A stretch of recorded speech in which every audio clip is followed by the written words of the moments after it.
My daughter tried to discard me. She thought I was no longer needed in her life. She even expected to take over the house I worked my whole life to build. I can't explain the pain of seeing your own child push you aside, as if your love and sacrifices meant nothing. The anger, the heartbreak, the betrayal, it all burned inside me. Still, she thought I would simply stay quiet, watching her take everything I had. But she was wrong, very wrong. Because when she tried to erase me, I made a decision that would change her world forever. Before we continue, please subscribe to the channel and let us know where you are listening in the comments. Now let me take you back to the beginning, so you can see exactly how it all unfolded. I'm Thomas Grayson. I'm 68 years old, and for most of my life I've lived in the same house. This home isn't just bricks and wood.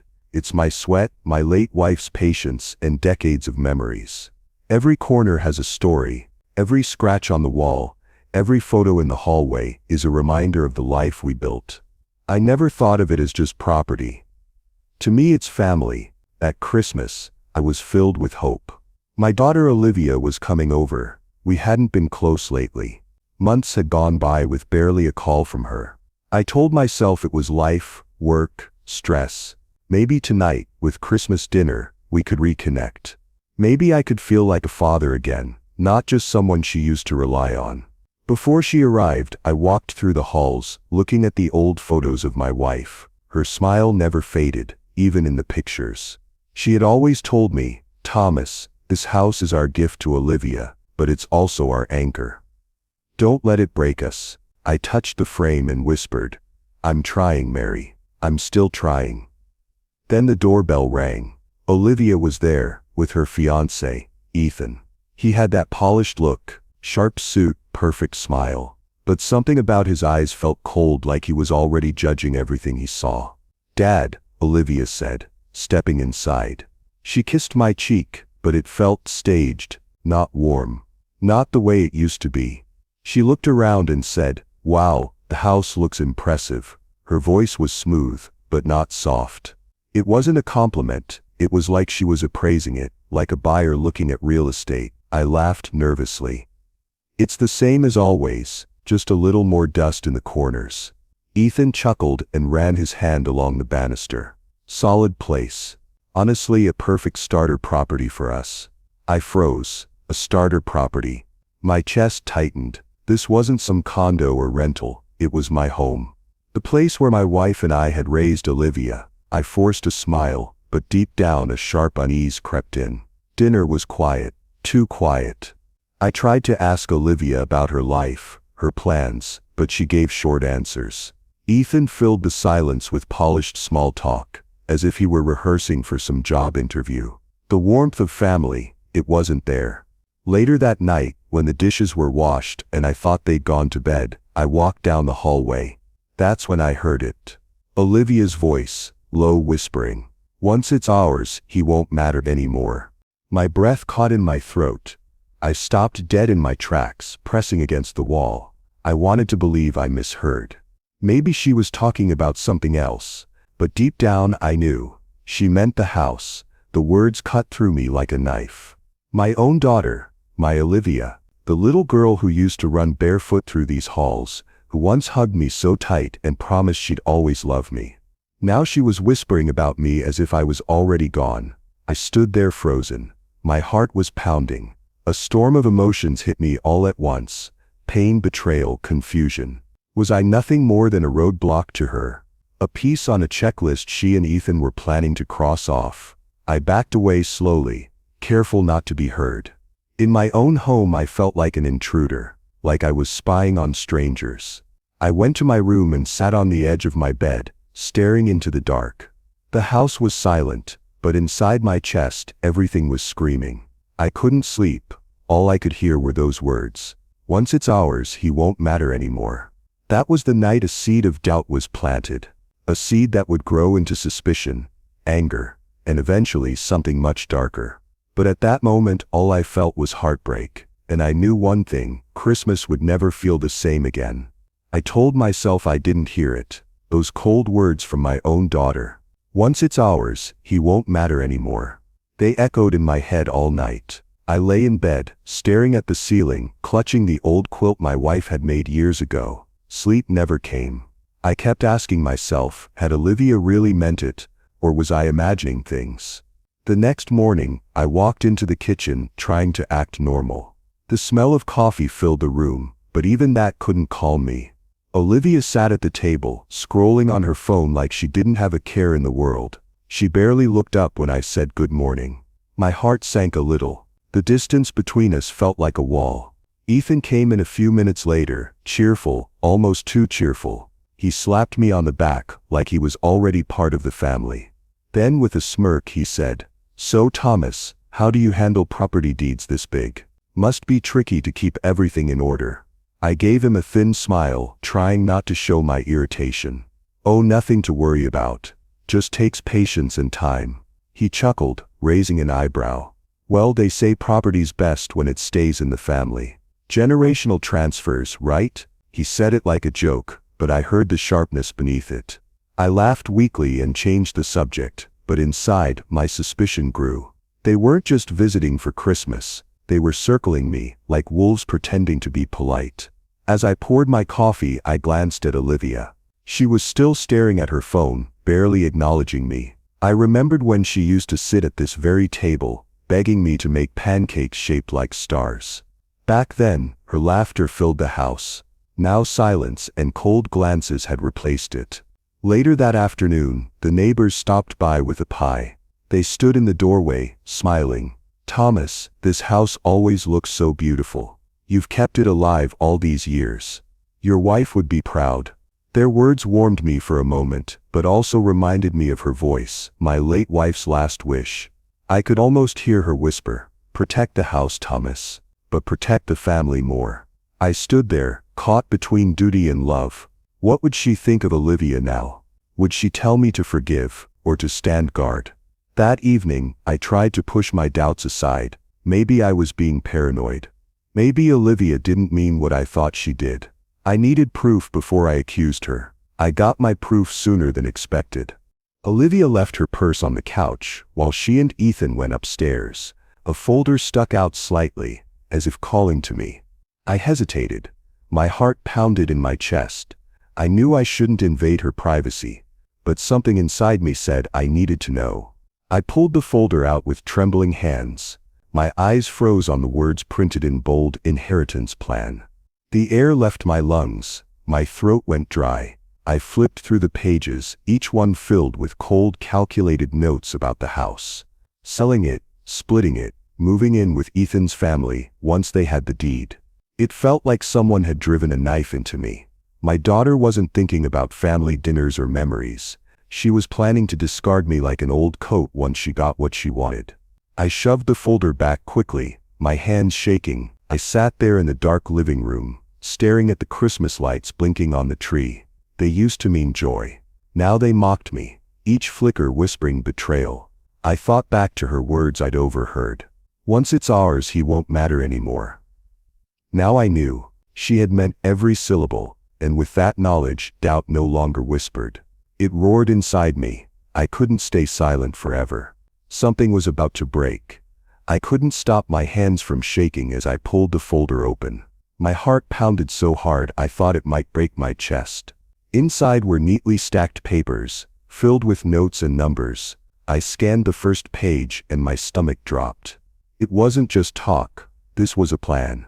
The house. My house. The home my wife and I had built. The place where Olivia had taken her first steps. There it was, reduced to lines on paper, mortgage balances, loan options, deadlines, and then I saw it. My daughter's handwriting, clear as day. "Once Dad moves out." I froze. My hand tightened on the page. She wasn't talking about helping me. She wasn't thinking of my health or comfort. She was planning to replace me, push me out. Beside her notes were Ethan's calculations. Figures scribbled in his rushed handwriting, equity release, resale value, even timelines of when a deed could transfer. They had mapped out my future like I was a piece of property, not a father. I sat there staring, my vision blurring. Pain swelled inside me. My chest felt heavy. My own daughter, my Olivia. She wasn't thinking of caring for me in my old age. She was planning my removal, my replacement. Memories rushed back. I saw her as a little girl, running through these same hallways, laughing, her curls bouncing as she shouted, "This is home forever, Daddy. Home forever." Those words hit me like a cruel joke now. She had promised me this place meant everything to her. But forever had turned into a calculation in Ethan's notebook. That night, I couldn't sleep. I tossed and turned, staring at the ceiling fan spinning slowly above me. Anger burned inside, but sorrow drowned it just as quickly. I wanted to yell, to confront her, but at the same time I felt crushed. My own blood was plotting against me. The Christmas lights glowed faintly in the corner. Their reflection danced across the old photos of my wife on the wall. Her smile stared back at me, calm and kind, as if asking me to stay strong. I whispered into the empty room, "What do I do now, Mary? Our daughter's not the girl we raised." By morning, I knew I needed help. I couldn't fight this battle alone, so I called up my old friend Harold. He had been my lawyer for decades. He knew me, and he knew this house. When I arrived at his office, he gave me a long look. "Thomas, you look like you haven't slept in days." "I haven't," I admitted. My voice cracked. "It's Olivia. She and Ethan, they're planning something with the house." I found notes, calculations. I slid the folder across his desk. Harold flipped through the pages, his eyebrows knitting tighter with each line he read.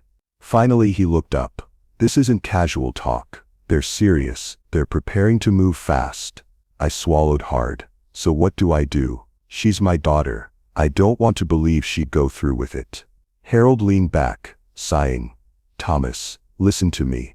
If they sense weakness, any hesitation, they'll strike while they can. Family or not, once money and property enter the picture, people change." His words cut deep. I wanted to argue, to defend Olivia, but the folder sat there, undeniable proof. My little girl had already changed. Harold leaned forward, his voice low and firm. "If you love that house, and you want to keep control of your future, you need to protect yourself now. Quietly. Don't let them know you've seen this." I nodded slowly, my heart heavy. "So I play along, for now," Harold said. "But prepare. Because Thomas, this won't end peacefully." I left his office with my mind spinning. The cold December air stung my face as I walked to the car. My heart ached, but something else stirred inside me too. Resolve. If Olivia and Ethan thought I was weak, they were wrong. They wanted a house, but they were about to find out I was still its master. When Olivia and Ethan came over again, I felt my chest tighten. Their smiles were bright but not warm. Their voices carried a rehearsed charm, almost like salespeople. "Dad," Olivia began, setting her purse on the counter, "we've been thinking a lot about your comfort, about your future." I kept my eyes steady. "Is that so?" Ethan leaned against the wall, hands in his pockets. "This house is beautiful, no doubt. But it's a lot of work for one man, don't you think?" I gave a small smile, though my jaw ached from holding it. "I've been managing just fine," he chuckled. Sure. But imagine how much easier your life would be in a condo. No yard work, no maintenance, just peace." Olivia nodded eagerly. "It's not about taking anything from you, Dad. It's about helping you. Downsizing. A fresh start." I stared at her.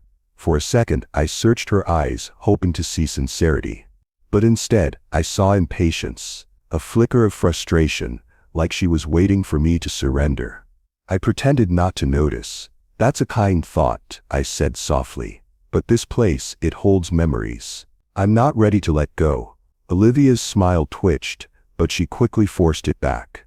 "Of course, Dad, we only want what's best for you." But deep inside, I knew better. When they finally left, the house felt quieter than usual. I walked through the hallway, my fingers brushing against the frames of old photos. My wife's smile looked back at me from every wall. Her eyes, calm and gentle, reminded me I wasn't alone. That night, I sat at the dining table with a small box of letters she had written over the years. Notes she had left me on anniversaries. Words she had written before her passing. One line caught me like a hand gripping my shoulder. "Protect the house, Thomas. But more than that, protect your heart. Be strong, even when it hurts." I closed my eyes, letting her voice echo in my mind. She had always been stronger than me, even in sickness. She had carried the weight of the family when I faltered. Now, she was still carrying me through her words. With trembling hands, I pulled out my pen and began drafting a new will. It felt harsh, even cruel, but I couldn't risk leaving things to chance. I couldn't let greed swallow the home we had built. I paused, staring at the paper. Was I doing the right thing? Was I punishing Olivia too severely? A part of me still wanted to believe she loved me, that this was all Ethan's influence. Doubt clawed at me, but anger steadied my hand. I had to be firm. Just as I was about to sign my name, a buzz startled me. I looked up. Olivia's phone, left charging on the kitchen counter, lit up with a new message. Curiosity pulled me closer. The text preview glowed on the screen. Make him think it's his choice. I froze. Those 7 words hit me harder than any blow. My daughter wasn't just being pressured. She was part of it. She was playing me. Smiling, pretending, nudging me toward the decision she wanted, all while convincing me it was my own idea. My hands shook with rage. My knees felt weak. I whispered into the empty room, "So this is who you've become, Olivia." The weight of betrayal pressed down on me, heavier than ever. She wasn't the little girl who once promised this would be our forever home. She was a stranger now, standing beside a man who saw me as nothing more than a signature away from profit. I set down the pen and stared at the will. My choice no longer felt uncertain. If Olivia wanted me to think the decision was mine, then she was about to find out just how much power I still had left, and I would make sure she regretted underestimating me. I couldn't stay silent anymore. The message on Olivia's phone kept burning in my head. Make him think it's his choice. Those words followed me into my sleep and haunted me when I woke up. The next morning, I invited Olivia and Ethan over. I set the table with coffee and pie, just like old times. I wanted it to feel calm, almost normal. But inside, my stomach twisted like a knot. When Olivia sat down, I looked straight at her. "Olivia," I said softly, "do you really care about this house? Or is it just the inheritance you want?" She froze. For a second her face softened, like she was about to deny it. But then her eyes hardened. Her voice rose. "Why do you always do this, Dad? Why do you always act like you know everything? You've controlled my life from the day I was born." Her words cut deep. "Controlled your life," I whispered. "By raising you? By giving you this home?" Ethan stepped in, calm and sharp like a knife. He leaned back in his chair, crossing his arms. "Thomas, maybe it's time you step aside. Gracefully. Before you become a burden." That word, burden. It slammed into my chest harder than anything. I looked at my daughter. She didn't argue with him. She didn't defend me. She just sat there, glaring like I was the problem in her life. "Is that what you think I am?" I asked, my voice trembling. Olivia slammed her hand on the table. "You don't get it, do you? This house, it's too much for you. Ethan and I have already made plans. We've told our friends it'll be ours by summer. You can't hold on forever." My breath caught in my throat. Plans, not ideas, not wishes. Plans. I sat back in my chair, numb. My own daughter had already spoken of this house as if I were gone, as if I didn't exist anymore. Her words rang in my ears. "It'll be ours by summer." I couldn't even find anger right away, just silence. My heart felt like glass cracking from the inside. I stood up slowly, gripping the edge of the table for balance. They both watched me, waiting for me to argue, to yell, to break down. But I didn't. I turned away, my footsteps heavy as I walked toward the stairs. My throat was dry, my eyes stung, but I forced myself not to show weakness. Halfway up the steps, I stopped. I didn't look back, but my voice carried through the quiet room. "Not while I'm breathing," I whispered. The air grew still. I could feel their eyes on my back, but I didn't care. I climbed the rest of the stairs, my legs shaking but my heart hardening. In my room, I closed the door and leaned against it. My chest rose and fell, rage and grief battling inside me. I had given Olivia everything. My love, my care, my sacrifices. And now she treated me like I was an obstacle. I walked to the dresser, where my wife's photo stood. I touched the frame gently. "You were right," I murmured. "I need to be strong, stronger than ever." The pain was still there, raw and sharp, but beneath it, something new burned. A resolve I hadn't felt in years. If Olivia and Ethan thought they could outsmart me, they were wrong. They thought I was weak. They thought my love made me blind. But they had no idea how much fight I still had left in me. I wouldn't yell, I wouldn't beg, I wouldn't show them tears. I would outplay them, and when the time came, they'd regret ever underestimating Thomas Grayson. After that fight with Olivia and Ethan, I knew one thing for sure. I couldn't sit back anymore. They wanted my house, my life, my dignity. I wasn't going to hand it to them. The next morning, I went straight to the cabinet in my study. My hands trembled as I pulled out old files. Mortgage papers, insurance policies, my current will. I laid them all across the desk, page after page. Looking at them, my chest tightened. These weren't just papers. They were proof of everything I had worked for. Proof of the years I had given to build this home. But now, those same papers could be used against me if I wasn't careful. I picked up the phone and called Harold, my old friend. He'd been my lawyer once back when I first bought this house. If anyone could guide me, it was him. When Harold answered, his voice was steady as always. "Thomas, I've been expecting this call." We met at his office later that afternoon. I slid the papers across his desk. "Harold, I need options. Legal ones. I need to make sure Olivia and Ethan can't just walk in here one day and take what's mine." Harold adjusted his glasses, scanning through the documents. After a long pause, he leaned forward. "There's a way. You could put the property in a trust. That way it bypasses direct inheritance. Olivia wouldn't automatically get it." I swallowed hard. "So she'd be cut out?" "Yes," Harold said carefully. "It would protect the house, Thomas. But it would also mean Olivia wouldn't inherit it the way she expects. It's a hard choice." My throat felt dry. My only child, cutting her out felt cruel.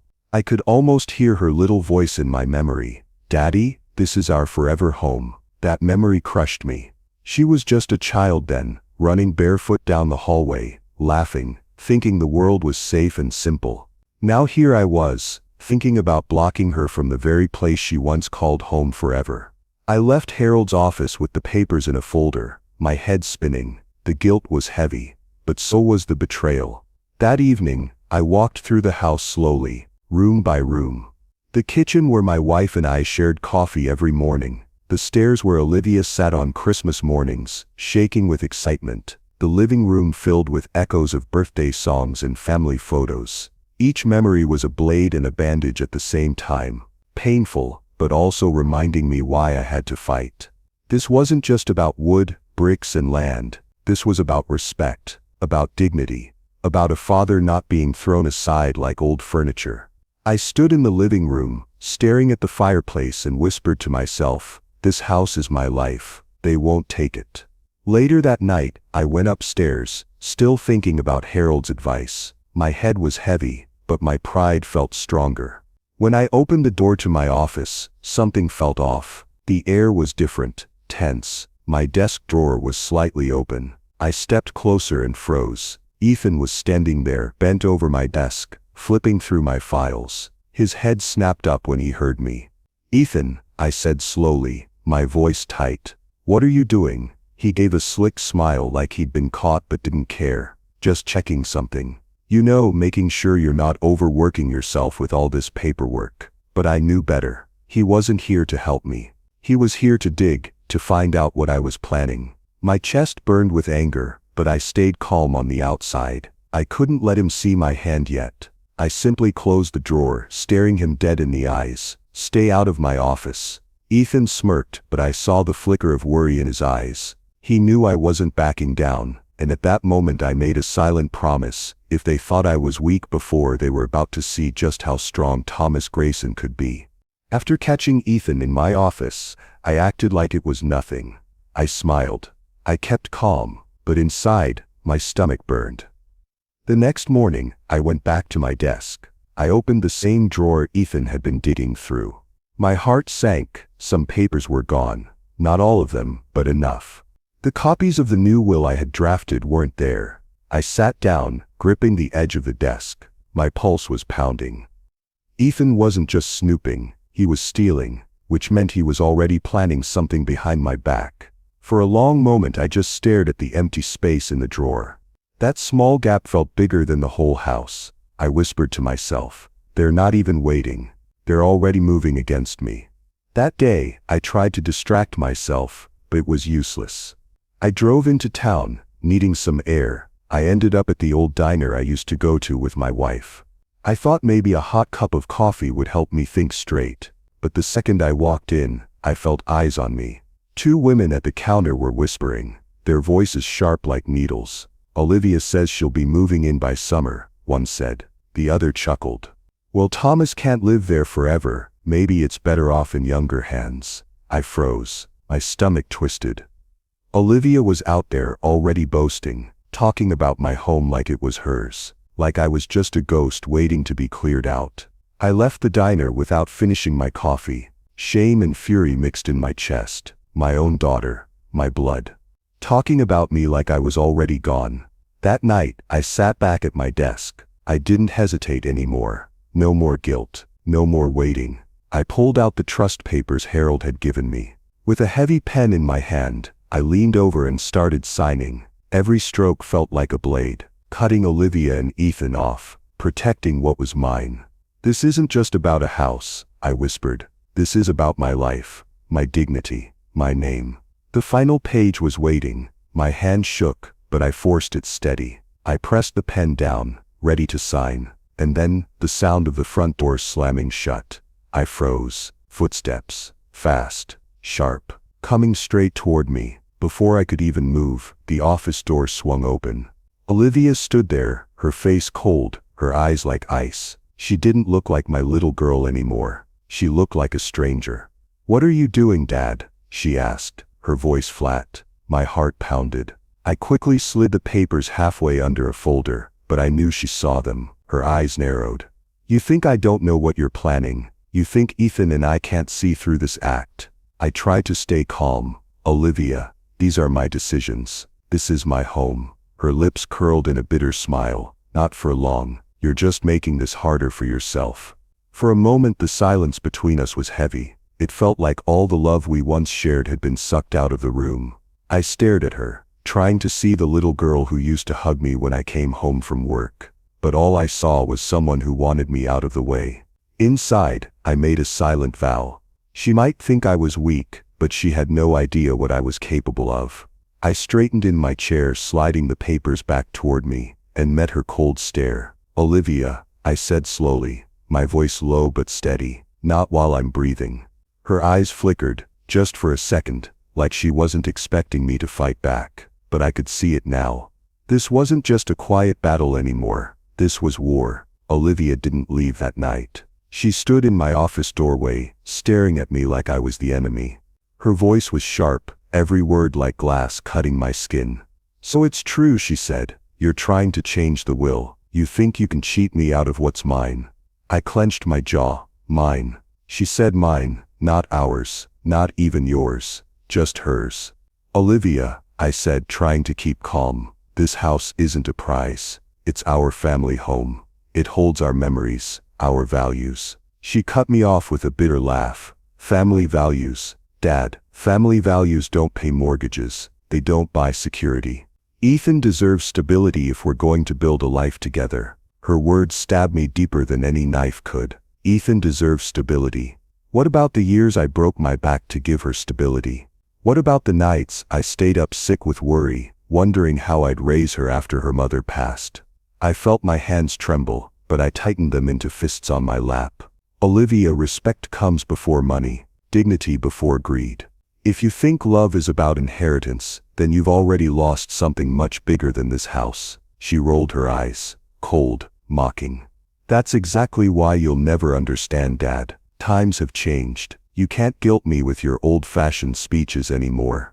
Her voice was so hard, so distant, and her eyes, God, those eyes weren't the same ones that used to shine when she'd bring me her drawings as a child.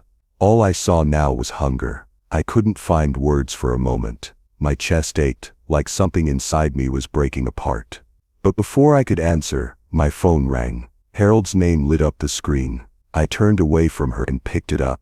"Thomas," Harold said, his tone urgent. "I've reviewed the situation again. You need to finish that trust transfer. Don't wait. Do it now, or you risk losing everything." I glanced at Olivia. She was standing there, arms crossed, glaring at me like I was nothing but an obstacle. My throat tightened. For a second, guilt fought its way in, cutting my only child out of the future of this home. But then I remembered the missing papers, the whispers in town, the greed in her words.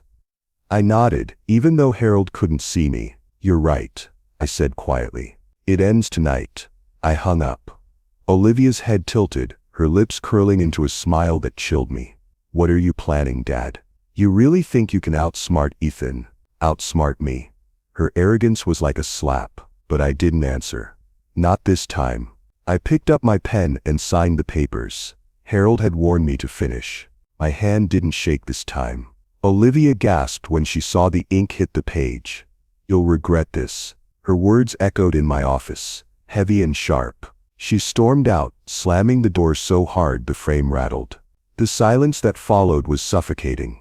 I sat there alone, my pen still in my hand, my chest burning with a strange mix of sorrow and resolve. Then came another sound. A knock. Slow, firm. At the front door, I frowned. It was late. Too late for neighbors. Too late for anyone friendly. I stood and walked down the hall, each step heavy.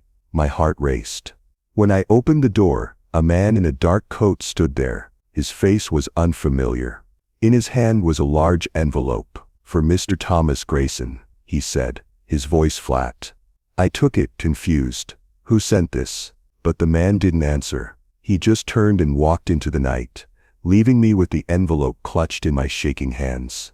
I stared at it under the dim porch light. Thick, heavy, my gut twisted. Was this another attack? Another scheme? Or something worse? I shut the door, bolted it, and held the envelope against my chest. Something told me my battle was only just beginning. I tore open the envelope with shaky hands. My heart pounded in my ears as I pulled out the papers inside.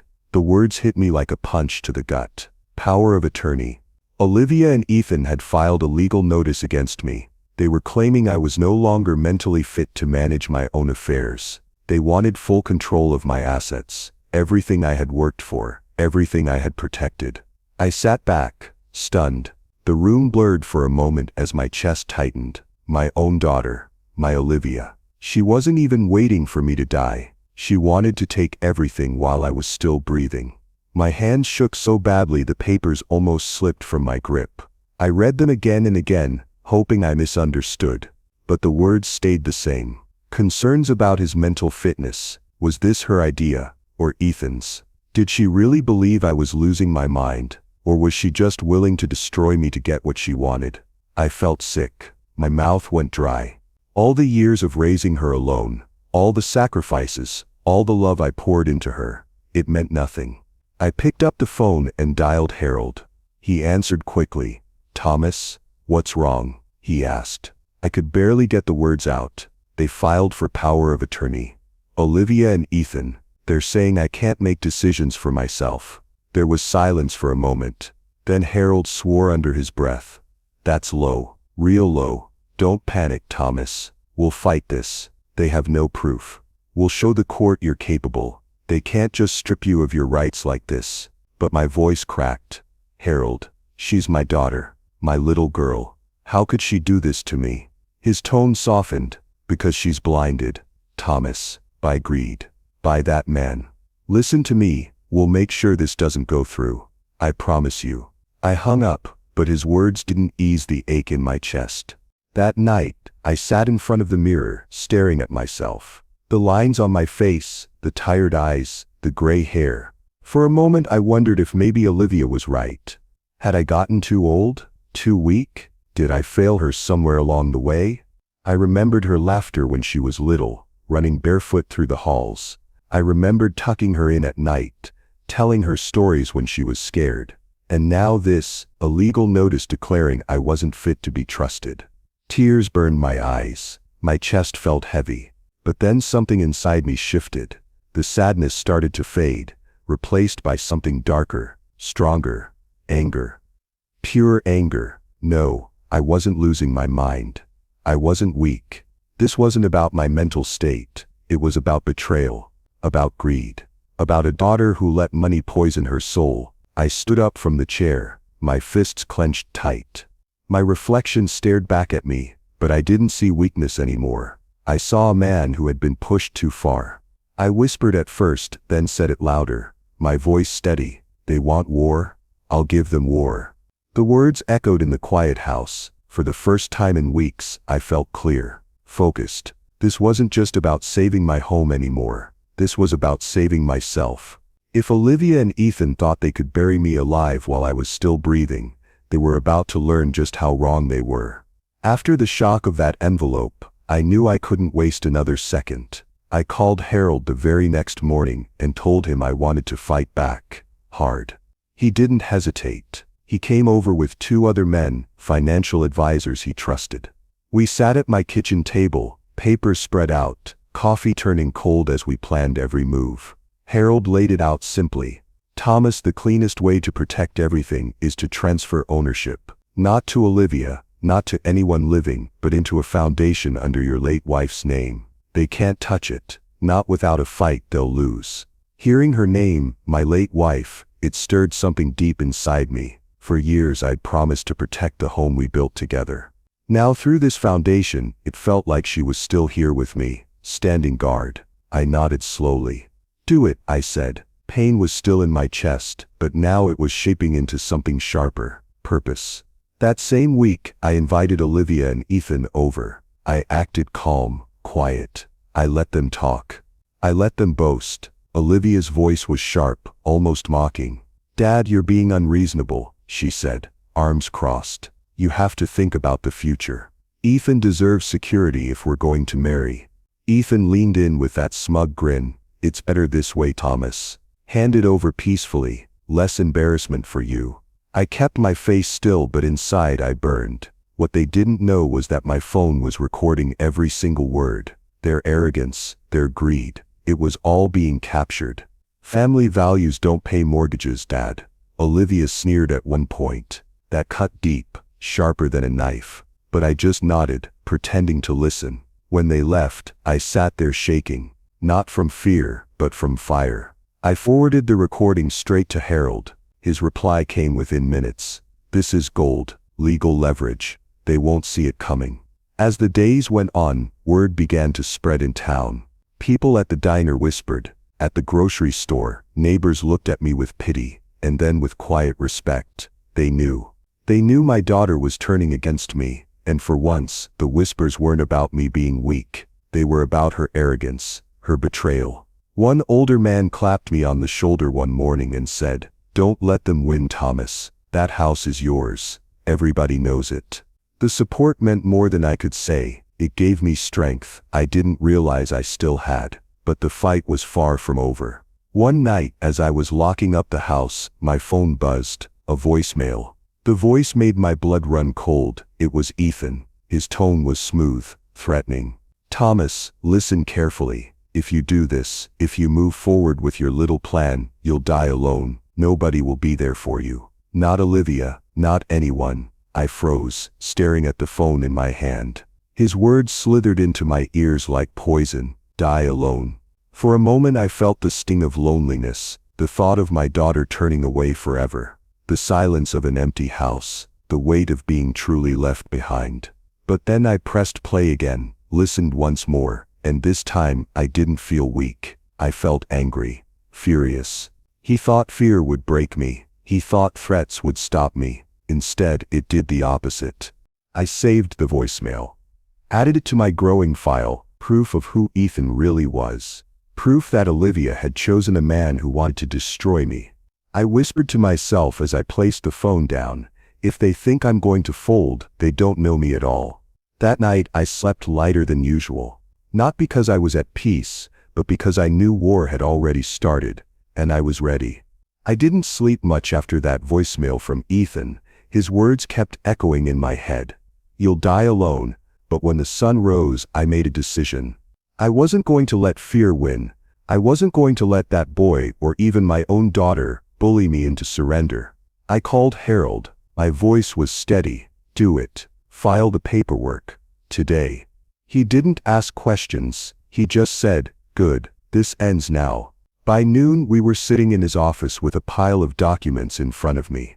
My hands trembled as I signed page after page, but it wasn't from fear, it was from resolve. With every signature, I felt lighter, stronger. When it was done, Harold leaned back in his chair. "Thomas, it's official. The property is no longer inheritance. It belongs to the foundation in your wife's name. They can't touch it." Hearing that felt like breathing after drowning. For the first time in weeks, I could imagine my wife's face, calm, proud, smiling. She would have approved. She always said our home should stand for more than just money. Now it did. It was a legacy. Untouchable. Still, the victory was bittersweet. This wasn't how I ever imagined my life would be. Fighting against my own daughter. Watching her turn into someone I barely recognized. I should have been thinking about grandkids, about peace, not about lawyers and betrayals. But then my phone buzzed, snapping me out of it. It was Olivia. First one message, then another. And another. "How dare you lock me out of what's mine? You're sick, you're cruel. Answer me right now." Each word was like a knife. But instead of breaking me, it hardened me. I put the phone face down and walked away. By the evening there was banging on my front door. Loud, angry. I opened it and there they were. Olivia and Ethan standing side by side. Her face was red with fury. His smirk was painted across his lips. She stormed in without asking. "What did you do, Dad? What the hell did you sign?" I stayed calm though my chest was pounding. "I protected what your mother and I built. That house is no longer yours to take." Her eyes narrowed, full of venom. "You're destroying my life for no reason. Ethan deserves security. I deserve security. And you're throwing it away." Ethan stepped closer, his voice low and mocking. "You think you're clever, Thomas, but you're old. Weak. No one believes you anymore." I felt heat rise in my face, but before I could respond, flashing lights filled the windows. Red and blue. A knock came at the door, firm and authoritative. "Police, open up." Olivia's smirk told me everything. She knew what was happening. I opened the door, and 2 officers stepped in. One spoke firmly. "Mr. Grayson, we received a call, a report that you may be unstable, that you're a danger to yourself." The words hit me like a brick. My own daughter, my flesh and blood. She had done this. She wanted me dragged away like some lunatic, so she could finish what she started. I glanced back at Olivia. Her arms were crossed, eyes cold. Ethan leaned against the wall, smiling like a snake. My chest tightened, but I forced myself to breathe. This was their game now, dirty, cruel, desperate. I looked the officer in the eye and said quietly, "I'm not unstable, but I know exactly who made that call." Inside, something in me shifted. The betrayal had reached its peak. There was no turning back. They wanted war. Now the war had officially begun. When the officers stepped into my house, I felt like my whole world was collapsing. My neighbors were outside on their porches, whispering, staring. The flashing lights drew them out like moths to a flame. And there I stood, a grown man, a father, being questioned in my own living room. One of the officers asked calmly, "Mr. Grayson, do you often feel confused or forget things?" The words cut deep. I clenched my fists. "No," I said firmly. "I'm not confused. I know exactly what's happening here." Olivia stepped forward, her voice trembling as if she cared. "Dad, please, they just want to help. You've been so stressed lately. Maybe it's too much for you." I stared at her, my own daughter, putting on a show for the police. She looked like the perfect worried child. But I knew the truth. Her eyes gave her away, sharp, cold, calculating. Ethan kept his mouth shut, but his smirk stayed glued to his face. He didn't need to say a word. Olivia was doing all the acting for him. The officers scribbled notes. They asked me a few more questions. I kept my answers short, clear, steady. I wasn't going to let them paint me as crazy. Still, the damage was done. The whole street had seen the police at my door. When the officers finally left, Olivia placed a hand on my arm, like she was comforting me. "Dad, I just want what's best for you," she whispered, loud enough for the neighbors to hear. Then she walked out with Ethan, her head held high like she had won. I shut the door and leaned against it. My blood was boiling. She had humiliated me. And the worst part was, I couldn't even fight back in that moment. Not without looking unstable, just like she wanted. The next morning, Harold called. His voice was calm, steady, the only anchor I had left. "Don't let this shake you, Thomas. The foundation papers are airtight. They can't take the house, not legally. Not anymore." I tried to take comfort in that. But as I walked into town later that day, I felt the weight of the whispers. People glanced at me with pity in their eyes. A few shook their heads. I overheard one woman murmur, "Poor man, he's slipping." It burned inside me. They thought I was senile. They thought I was losing my mind. And Olivia had made sure of it. That night, I couldn't sit still. I left the house and walked. The streets were quiet, the cool air brushing against my face. I thought about Olivia, the little girl who used to beg me to push her on the swings. The teenager who cried on my shoulder when she had her first heartbreak. Where had she gone? How had she become this stranger who would betray me so easily, so publicly? By the time I returned home, my legs ached and my chest was heavy with sadness. I walked up the porch steps slowly, my head down, then I noticed it. The door, it was slightly open, just an inch. Enough to send a shiver down my spine. I knew I had locked it before I left. Always did. My heart pounded as I pushed it wider. The air inside felt different, disturbed. I stepped in cautiously, every creak of the floorboard echoing in my ears.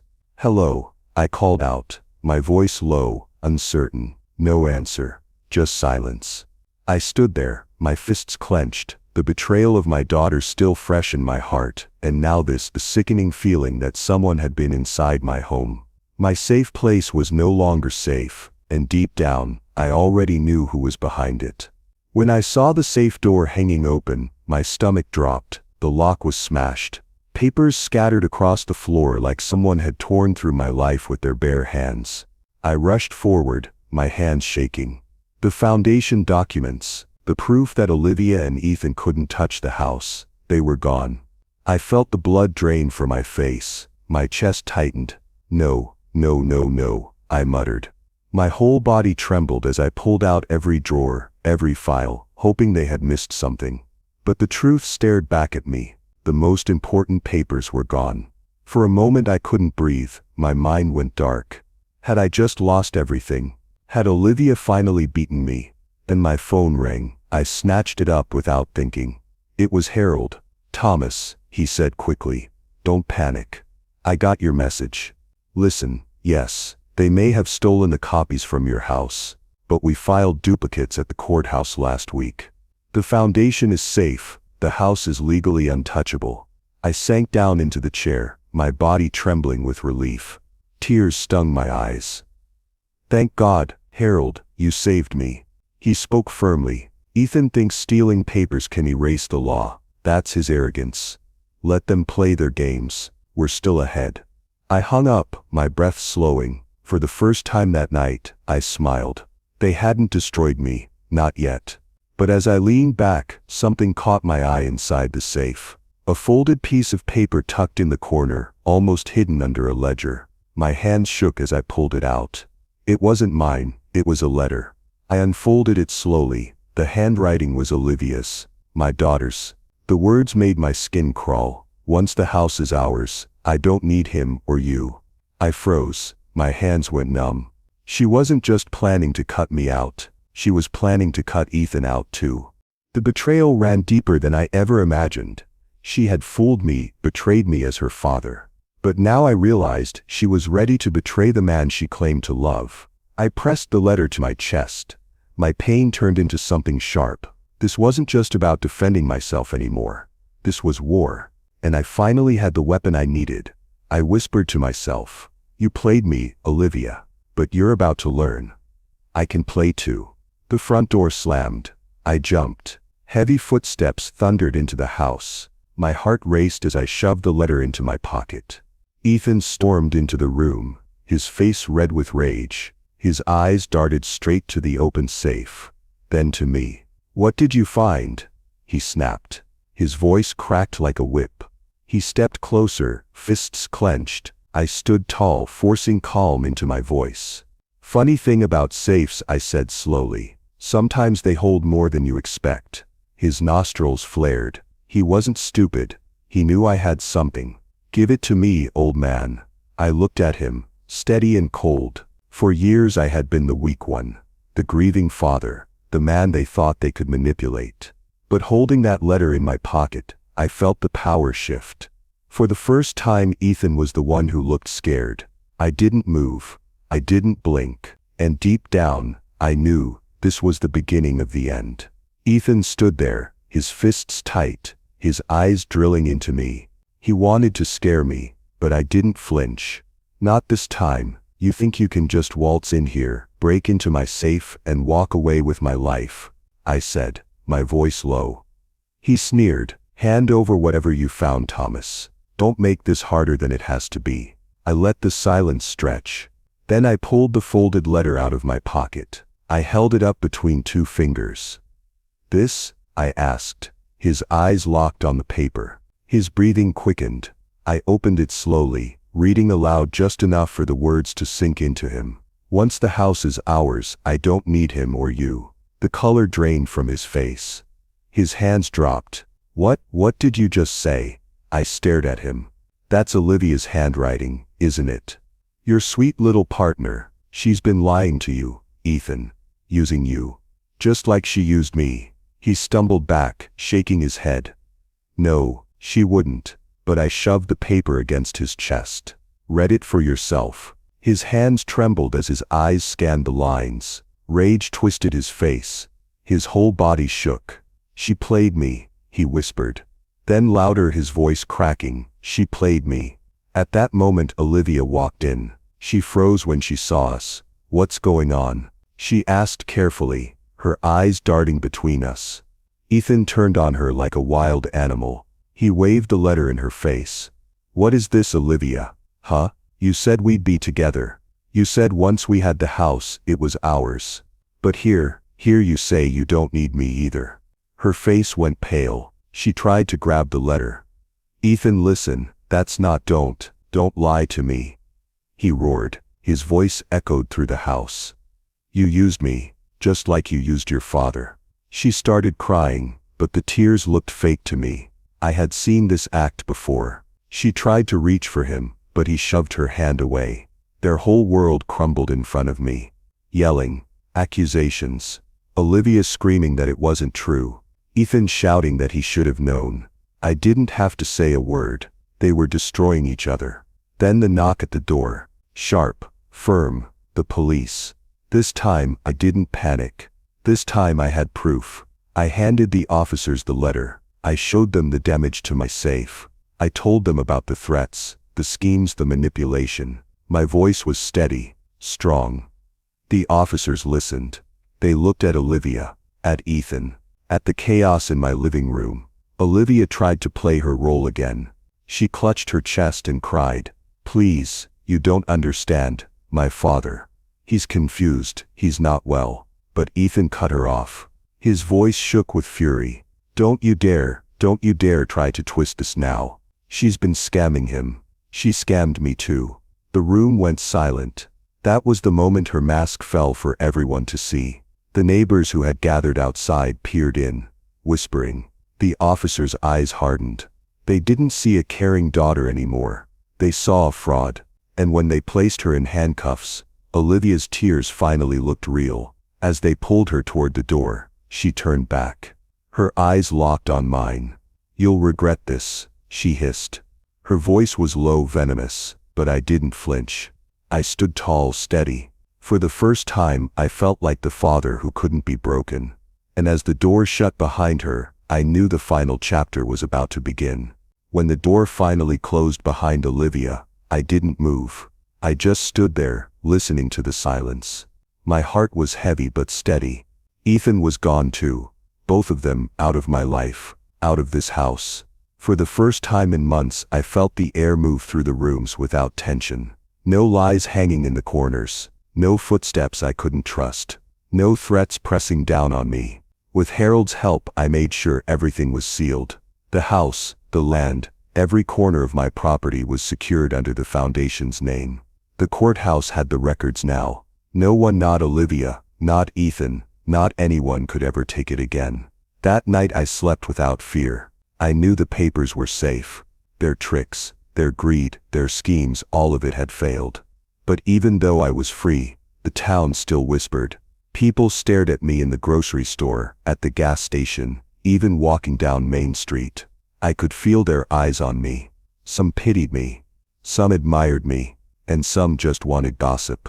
"He's stronger than he looks," I overheard one woman whisper to her friend. She thought I couldn't hear. I didn't correct her. Let them whisper. I knew the truth. I had survived. But survival always comes with a cost. Sitting alone in my living room, I thought about it often. The daughter I raised had turned against me. She had chosen greed over love, lies over loyalty. I had lost her long before the police ever took her away. That loss cut deeper than anything else. Then one afternoon, a letter arrived. My hand shook as I opened it. Olivia's handwriting. The words inside burned worse than fire. She was bitter, angry, unapologetic. She blamed me. She called me weak, stubborn, old nation. She wrote that she would have had everything if I hadn't stood in her way. Reading it, I felt a weight pressing on my chest. For a long time, I just sat there staring at her words. Then I carried the letter to the fireplace. I struck a match, held it to the corner of the paper, and watched the flames crawl across the page. Her words turned black, then disappeared into ash. Smoke curled up the chimney. My eyes stung, but not from the fire. That chapter was over. A few days later, Harold came by. He stood at my door with a small smile. "You did it, Thomas," he said, gripping my shoulder. "You turned pain into a legacy. This house, this land, it's safe now. Forever." I swallowed hard. My throat felt tight. I couldn't have done it without you. But Harold shook his head. "No, you had the strength all along. You just needed to remember it." After he left, I walked to the mantel. My wife's portrait sat there, her smile frozen in time. I touched the frame gently, my hand trembling. "The house is safe," I whispered. My voice cracked, but I didn't stop. "And so am I." A wave of peace washed over me. Not joy, not triumph, just peace. Betrayal had been punished, my dignity was restored. And though the scars would never fade, I knew I had stood my ground. The storm had passed, there were no loose ends left, and in that moment I understood something. Sometimes the hardest battles are fought at home. Blood may betray you, but standing firm in truth protects what really matters. If you like this story, please like this video, subscribe to the channel, and share your impressions of this story in the comments.